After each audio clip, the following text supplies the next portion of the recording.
au cas où, juste au cas où. Ils ont tout vu, ils ont tout entendu, parce que ça montre que vous vous affirmez. Bonjour les filles, je suis contente de vous accueillir sur cette nouvelle vidéo dans laquelle je vais partager 8 choses essentielles que toutes les femmes, selon moi, devraient faire ou apprendre à faire. Dernièrement, je demandais à quelques personnes qui me suivent ce qu'elles apprécient dans mon contenu et ce qui ressortait, c'est le fait que généralement, les conseils que je partage sont plutôt simples et facilement applicables. Donc aujourd'hui, ce sera encore le cas. Je vais partager 8 choses essentielles, certes, mais surtout simples et accessibles à toutes.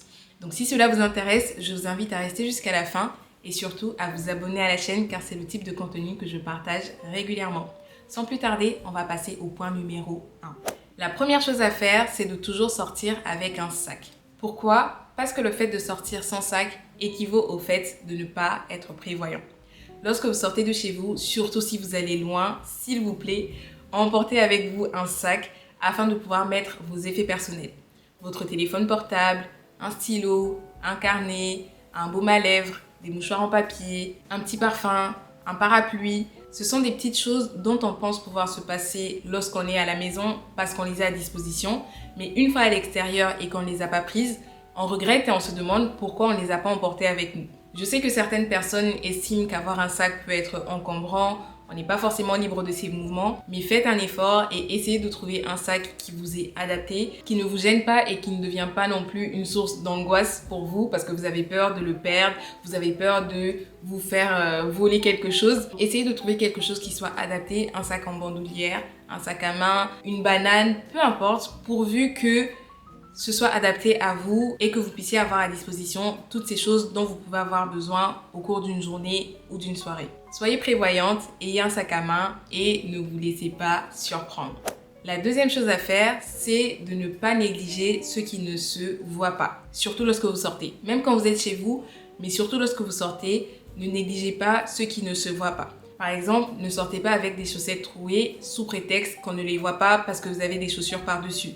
Vous pouvez vous retrouver dans une situation qui n'était pas prévue où vous devez enlever vos chaussures et là vous êtes gêné. Pourquoi? Parce que vos chaussettes sont trouées, tout le monde va le voir et ce n'est juste pas agréable. Ou encore si vous portez une perruque, faites attention à ce que ce qui se trouve en dessous soit quand même présentable, même si on ne le voit pas. Parce qu'on en a vécu, on en a vu des situations comme ça où on ne sait pas pourquoi, un mauvais mouvement, le vent fait que la perruque est emportée et derrière c'est la catastrophe parce que les tresses ne ressemblent absolument à rien, les cheveux sont complètement abîmés. Non, même si ça ne se voit pas, faites un minimum et faites attention à ce que ce soit un petit peu présentable au cas où, juste au cas où.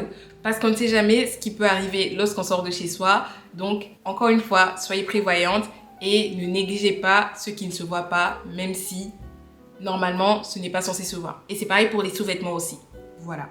Troisièmement, c'est quelque chose que je fais depuis peu et très honnêtement, je me demande pourquoi je ne le faisais pas depuis. C'est le fait d'aller régulièrement aux toilettes. Je m'explique, attendez, je m'explique.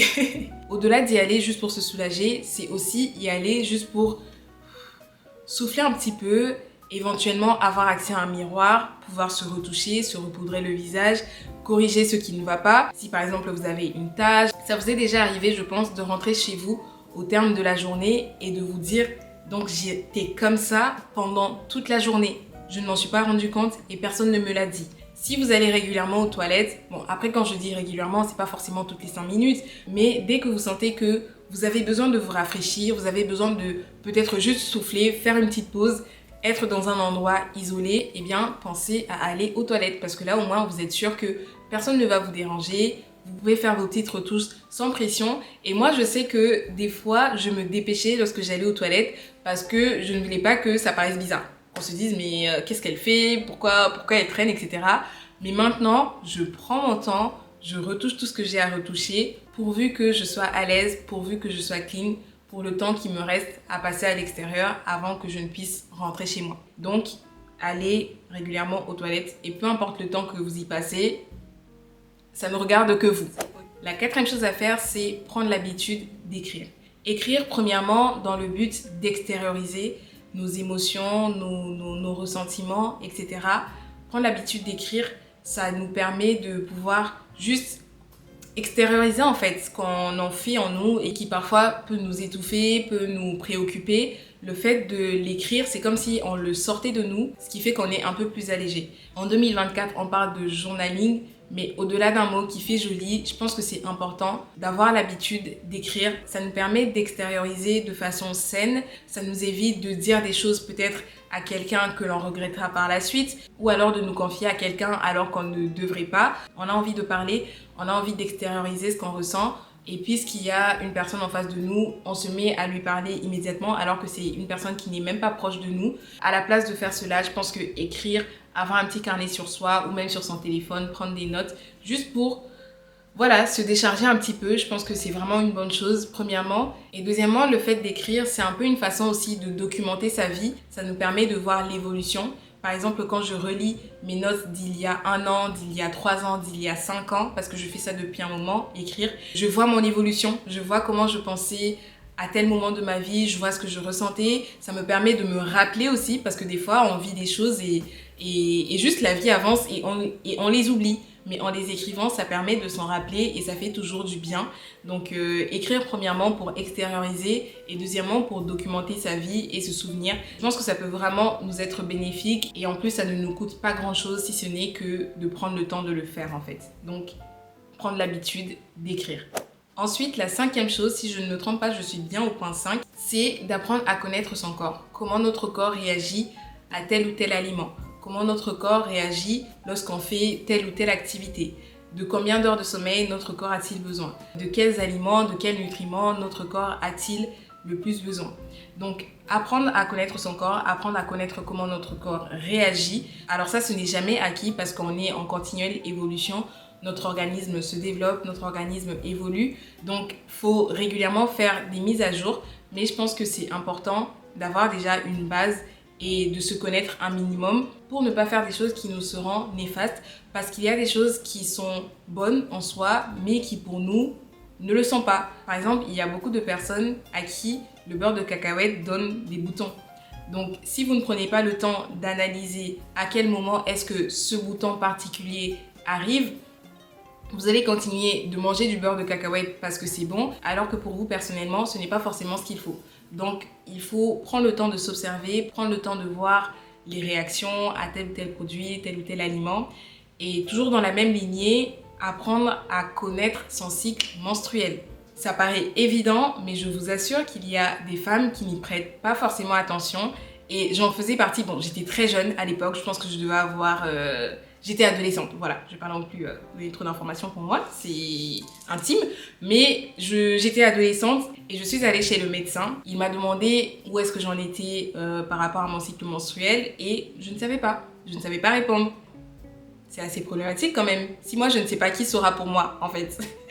En plus aujourd'hui on peut s'aider d'applications, donc c'est vraiment simple de pouvoir suivre son cycle menstruel parce que les filles, ça impacte notre quotidien beaucoup plus qu'on ne le pense. Donc, apprendre à connaître son corps et notamment son cycle menstruel. La 6e chose à faire, c'est de ne pas se gêner d'aller chez le gynécologue.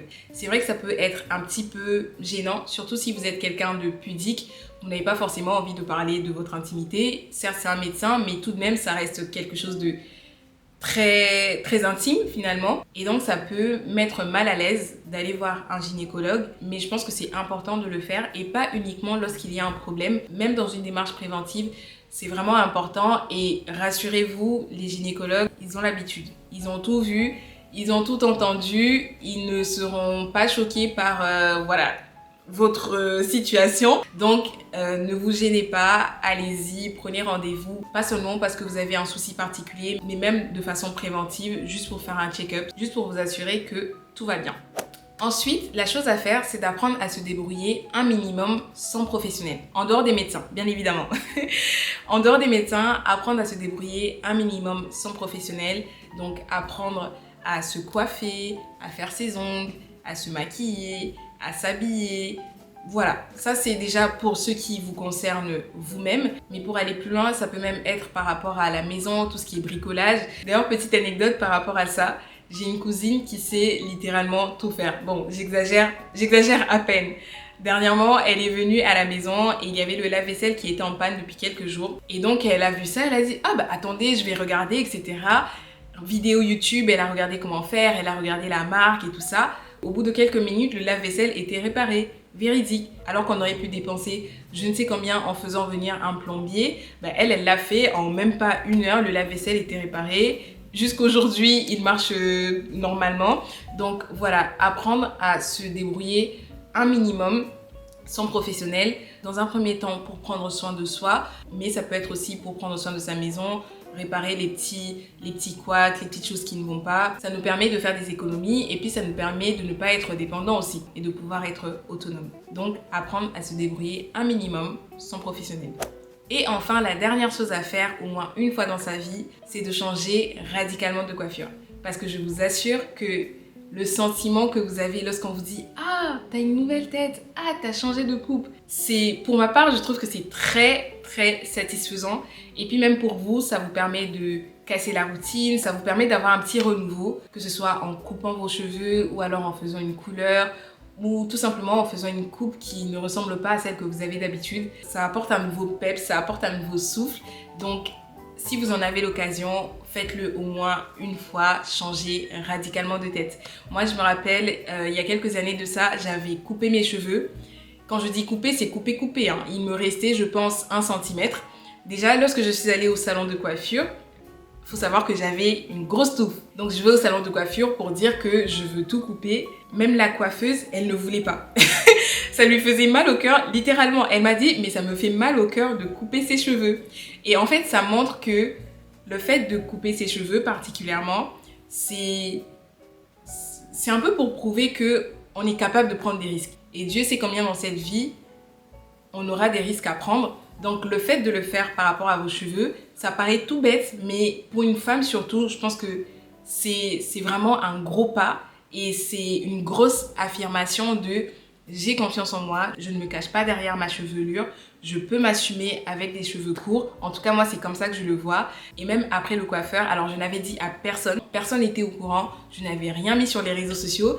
Donc, lorsque je recroisais des personnes qui m'avaient vu parfois 2-3 jours avant, ils étaient complètement surpris. Ils disaient, mais Priscille, qu'est-ce qui s'est passé? Pourquoi t'as fait ça et tout? Généralement, dans un premier temps, ils étaient choqués, mais plutôt négativement, dans le sens où c'est un petit peu du gâchis parce que j'avais vraiment des beaux cheveux.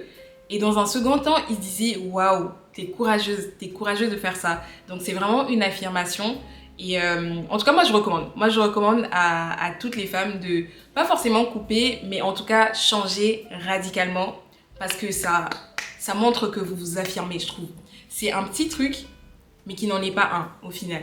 Et d'ailleurs, ceci étant dit, peut-être que très prochainement, voilà. Déjà là, j'ai une autre coupe, mais ça reste assez classique encore. Ça reste assez classique. J'ai envie de changer, j'ai envie de changement. Voilà, je n'en dis pas plus. Restez connectés, abonnez-vous à la chaîne, activez la cloche de notification pour ne pas manquer lorsque je poste une nouvelle vidéo. Et ceci est la transition vers la conclusion finalement, parce que j'ai abordé tous les 8 points que j'avais prévus. Si la vidéo vous a plu, n'hésitez pas à l'aimer et à laisser un commentaire. Vous pouvez également la partager à des personnes à qui ça pourrait servir. Et d'ici là, je vous dis à la prochaine et je vous fais des gros bisous. Prenez soin de vous.